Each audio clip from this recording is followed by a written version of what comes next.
절대 그럴 일 없습니다. 저당이 있는 건 재고를 썼다는 거나 위탁 차량이라서 그럴 수 있습니다. 저당이 풀리는 시간이 조금 걸려서 그런 건데 절대 이전 안 해줄 일 없습니다. 채택부터 합니다. 이거는 잘못된 답입니다.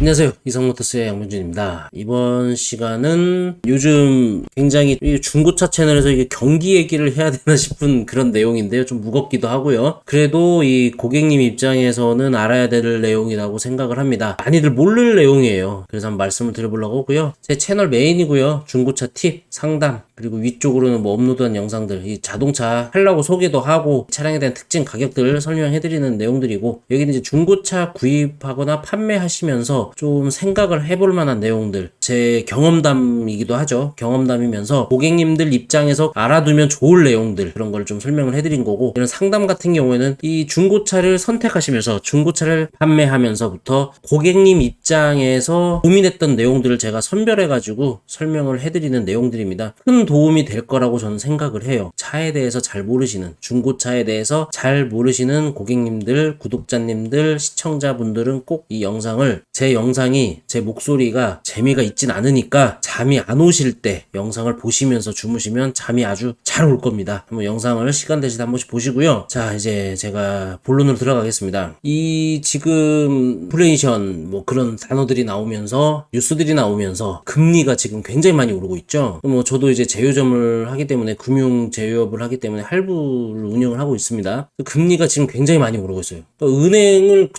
저도 지금 은행을 가서 적금을 넣고 있거든요. 3%가 넘어갔습니다. 1금융권이. 2금융권, 3금융권까지 가면 이제 5%대도 나오고요. 낚시성 금리는 뭐 8%에서 10%까지도 있더라고요. 그러니까 굉장히 이자를 많이 줍니다. 저도 지금 무리하게 적금을 지금 가입을 해가지고 좀 적금 넣고 있어요. 저 같아도 넣고 있으니 금리가 이렇게 많이 올라가고, 이 금리 올라가는 건데 무슨 중고차에서 무슨 금리 얘기를 하고 있냐 그러실 수도 있지만, 이 중고차 매매 상사에서 차를 매입할 때 본인 자금으로 차를 매입하는 곳도 있고요. 또는 재고금융이라고 합니다. 재고금융이라고 해서 금융사에서 이 매매 상사 대표의 신용과 매매 상사가 어떻게 운영이 되고 있는지 심사를 한 후에 돈을 내려줍니다. 공짜는 아니겠죠. 저렴할 때는 이제 진짜 뭐 2%대부터 뭐 한 3%대, 조금 비싼데 좀 신용이 안 좋거나 좀 이제 뭐 실적이 안 좋은 그런 상사는 뭐 5%대 그 정도였는데 지금 8% 가까이 올라갔어요. 그게 이제 한 달 이내에 지금 있었던 일입니다. 굉장히 커요. 뭐 차 한 대 뭐 2천만 원, 1,000만 원 그 정도 매입하는데 뭐 얼마나 된다고 그러실 수도 있지만, 이 중고차가 매매 상사가 뭐 적은 데는 재고가 뭐 20대, 30대 밖에 없지만 많은 데는 한 500대, 1000대 정도 있습니다. 저희 주변 같은 경우는 보통 평균 한 50대에서 150대 정도 그 정도 있어요. 그거를 평균, 요즘 차 가격도 많이 비싸져가지고 신차가 많이 비싸졌으니까 중고차도 많이 올랐잖아요. 평균 뭐 한 1,500에서 2,000만 원 잡고 100대라고 해도 20억이에요. 그러면 그 돈을 다 가지고서 하시는 분들은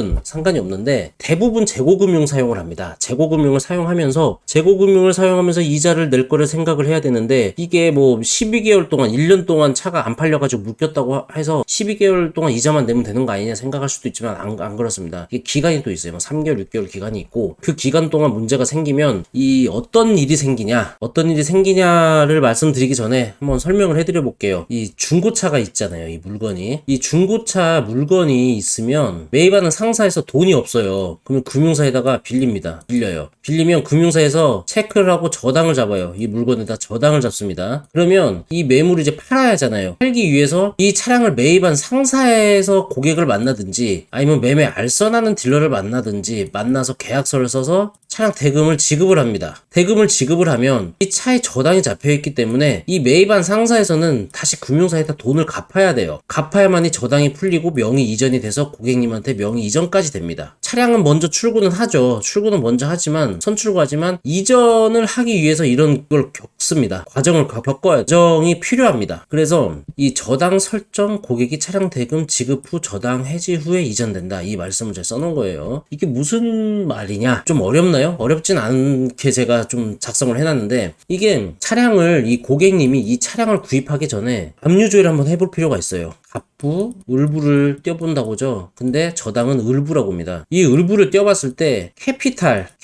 저당이 있다. 저당. 그러면 이거는 재고금융이에요. 그러니까 이 매입상사에서 캐피탈에 돈을 빌린 겁니다. 여기서 어떤 문제가 생기냐? 예시를 한번 말씀드려 볼게요. 자, 예시입니다. 중고차 구입 후 매매 상사 이전에서 이전을 안 해주네요. 이거 진짜 있는 내용들 고객들이 써놓은 거 제가 인터넷에서 캡처한 겁니다. 안녕하세요. 중고차 매매 관련 질문합니다. 중고차 매매 후 대금을 상사 이급했고 이전 비용도 환불했습니다. 이전만 해서 서류 등기 발송해주면 되는데 일주일째 이전은 안 되고 있습니다. 차는 인도받았지만 어떤 피해가 있을지 궁금합니다. 이런 경우 어떤 기관을 통해 접수를 받는 게 효과적인지 문의합니다. 또 다음, 중고차 매매 상사를 통한 자동차 구입 후 저당권 문제. 매매 상사에서 중고차를 구입했습니다. 잔금 치르고 일주일이 지나도 명의전이 안 되기를 확인해보니 저당권이 잡혀있는데 이런 경우 어떻게 해야 되나요? 환불받을 수 있는 건가요? 아니면 기다려야 하는 건가요? 중고차 구입 후 매매 상사 이전을 미루는데 해결 방법 좀. 사자마자 이전 처리해서 등록증 보내준다 해놓고선 차일피일 미루네요. 전화만 하면 자꾸 핑계를 대면서 곧 한다 하는데 현재 제가 구입해서 타는 차가 이전이 안 됐기 때문에 대포차가 되는 건가요? 다음 주 월요일엔 매매 상사 사장이 책임지고 이전한다고 하는데 이렇게 핑계대면 이루어지는 이유가 있나요? 처음엔 이전된다고 곧 보낸다고 그 다음에 무슨 여직원이 상을 당했다고 하고 다 핑계만 되네요. 이전됐다고 해서 확인해보니 이전도 안 돼 있고 거짓말 하는 것 같아 믿음이 안 가네요. 월요일 약속을 안 지키면 구청 경찰서 민원을 넣을 생각인데 이런 경우 어떻게 처리하는 게 좋을까요? 매매 상사가 이전을 안 해줄 수도 있나요? 등록 원부를 보니 저당이 잡혀있는데 매매 상사 차량 중에 저당 잡히기 흔해서 저당 해제하고 명의전 해줄 거라는데 안 해주면 그렇지 않겠죠. 자, 어떤 분이 답변을 써놨는데 절대 그럴 일 없습니다. 저당이 있는 건 재고를 썼다는 거나 위탁 차량이라서 그럴 수 있습니다. 저당이 풀리는 시간이 조금 걸려서 그런 거 같네. 절대 이전 안 해줄 일 없습니다. 채택부터 합니다. 이거는 잘못된 답입니다. 어떤 분이 답변을 했는진 모르겠지만 이거는 정말 이 매매 상사 딜러 일을 굉장히 조금 했던지 아니면 잘 모르시는 지식이 없는 딜러분이 그냥 아는 척 하면서 답변을 쓴 거죠. 이게 제일 무서운 거예요. 정확히 알지도 모르면서 아는 척 하면서 답을 하는 사람들이 정말 무서운 사람들이죠. 마지막으로 한번 보죠. 알선 딜러와 계약서 작성 후 차대금 이전비 중고차 소유 입금 완료. 알선 딜러와 계약서 작성 후 차대금 및 이전비를 중고차 소유 상사 입금 처리까지 완료하고 알선 딜러와 차량을 가지고 나왔습니다. 알선 딜러와예요. 알선 딜러와. 지금 차는 제가 가지고 있습니다. 그리고 나서 상사에서 제 명의로 이전을 해주어야 되는데 이전을 해주지 않고 있고 전화를 했더니 중고차 회사 대표는 잠적을 하였고 전화를 대신 받아주고 있다고 합니다. 참고로 차량 거래 시 소유 딜러가 대표였고 대표가 아닌 다른 직원이 거래를 해도 된다는 통화를 했습니다. 대표의 잠적 때문인지 상사 부도인지 첫 번째 재고 금융 이후 두 번째 재고 금융까지 잡혀서 저당을 풀지 못하고 있는 상태라고 합니다. 차량 대금은 17일 중고차 상사로 입금하였습니다. 두 번째 저당은 18일날 추가되었습니다. 중고차 상사 직원은 일주일만 시간을 달라 캐피탈 심사 중이라고만 하고 있습니다. 참고로 중고차 상사는 법인이라고 합니다. 알선 딜러도 이런 경우 처음이라고 최대한 도와주고 있는 상태인데 강제로 제 명의로 이전할 수 있을까요? 돈을 전부 지급했는데 캐피탈에서 제 차를 강제로 가져갈 수 있나요? 소송을 한다면 필요한 서류는 무엇이 있을까요? 큰맘 먹고 찬 첫 차량입니다. 자,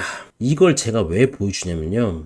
이거 최근 질문이에요. 제가 이 영상을 찍는 이유. 아까 제가 설명해드렸던 내용들이에요. 이게 내가 될 수도 있기 때문입니다. 구독자님들. 이게 뭐냐면 지금 현재 일어나고 있는 일이에요. 현재. 오늘도 이 수도권에 있는 매매상사 4곳이 저한테 카톡으로 왔습니다. 조심해라. 여기 조심해라. 한 군데는 직원이 사고 쳤다. 세 군데는 사무실이 위험하다. 그리고 7월 말에도 재고금융 막지 못해서 여기 차는 알선하면 안 된다. 계속 소식이 들어옵니다. 그게 대규모 매매단지거나 대규모 상사일 경우가 더 강해요. 커요. 심지어 굉장히 안 좋은 일도 대표자에게 안 좋은 일도 굉장히 크게 생기는 일도 있습니다. 그래서 차량을 구입하실 때 이 을부를 체크를 하자고 말씀을 드리고 싶어요. 앞으로 더 생길 것 같아요. 왜 그러냐면 재고금융 금리가 2배 정도 올랐고요. 그리고 2천만 원 재고금융 대출을 해줬던 그 차량이 지금은 줄었어요. 30% 50% 줄었어요. 그러면 2천만 원 대출 받아서 차를 매입을 했던 딜러들이 1,000만 원밖에 대출을 못 해와서 매입을 하는 거고요. 이자를 한 달에 10만 원씩 주던 거를 20만 원씩 주고 있다는 소리입니다. 그러면 이게 하나하나 쌓이고 지금 뉴스 보셨는지 모르겠지만 이 중고차 쪽이 굉장히 지금 시장이 안 좋습니다. 시장이 굉장히 안 좋아요. 뉴스들도 많이 나오고 있는데 그렇게 되다가 쌓이면 이게 뭐 한두 대면 괜찮은지 아까 말씀드린 것처럼 50대에서 100대 정도 그게 몰아오잖아요. 감당이 안 돼요. 여기서 멘탈 약하신 대표님들은 만세 부릅니다. 그래서 오늘 위험하다고 하는 곳이 4군데가 나왔고요. 그래서 차량 구입하실 때 짚고 넘어가야 될 거. 이제 결론을 말씀드릴게요. 차량을 내가 구입을 한다 매매상사에서. 난 계약서 다 썼어. 뭐 사원증도 봤어. 그 매매상사에서 직접 계약서도 썼어. 매매상사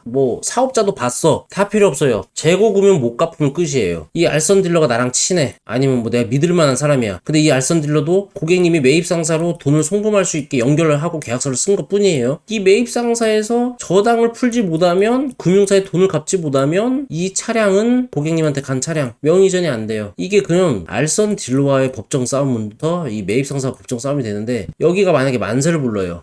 만약에 대표자가 뭐 도망갔거나 아니면은 하늘나라 가시거나 그런 일이 생긴다면 어떻게 될까요? 이 차량은 1순위가 금융사입니다. 설정이 있기 때문에 저당이 있어요. 1순위예요. 고객님 2순위예요. 2순위. 여기서 회수를 다 못하면 못 받아요. 그러면 법정 싸움이 일어나겠죠. 민사가 일어나겠죠. 알선 딜러와. 근데 알선 딜러도 만세해. 그러면은 나만 손해봐. 그래서 꼭 차량을 구입하시면서 계약서 뭐 당연히 쓰는 거, 계약서 쓰는 법은 제가 뭐 워낙 많이 말씀도 드리고 했는데 못 보신 분은 이 영상 위에다 제가 올려놓을게요. 체크할피를 클릭하셔가지고 중고차 계약서 쓸 때 체크하는 방법에 대해서 제가 설명을 해놓은 영상이 있고요. 그 영상을 도움을 정말 많이 받으신 분들이 실질적으로 굉장히 많습니다. 그래서 그 영상 꼭 보시고요. 그 다음으로 이 요즘 지금 최근 이 금리 오른 인플레이션 시대에서 금리가 많이 올랐을 때는 이 중고차 시장에서 이런 칼바람이 일어납니다. 제가 지금 21년 차잖아요. 주기적으로 몇 번씩 있어요. 이런 일이. 그래서 꼭 좀 중고차 구입하시면서 내가 차를 살 때 을부를 먼저 떼달라고 하시고 알선 딜러도 놓치는 분들이 많고 아까 그 답변 보셨죠? 잘못된 답변 하시는 그 딜러분 모르시는 딜러분들 알선 딜러분들 굉장히 많습니다. 재고 금융이 뭔지도 모르는 딜러들도 있고요. 운영이 어떻게 되고 이렇게 갚아야 이전이 되는구나 그런 것도 모르는 딜러들이 있어요. 그래서 먼저 짚고 넘어가자는 거죠. 고객님 내 재산이잖아요. 내 돈 주고 차 사잖아요. 그래서 갑부 하나 을부 하나 발급받는데 정말 뭐 사무실에서 컴퓨터만 하고 있으면 바로 돼요. 그 자리에 즉석으로 됩니다. 거기서 봤을 때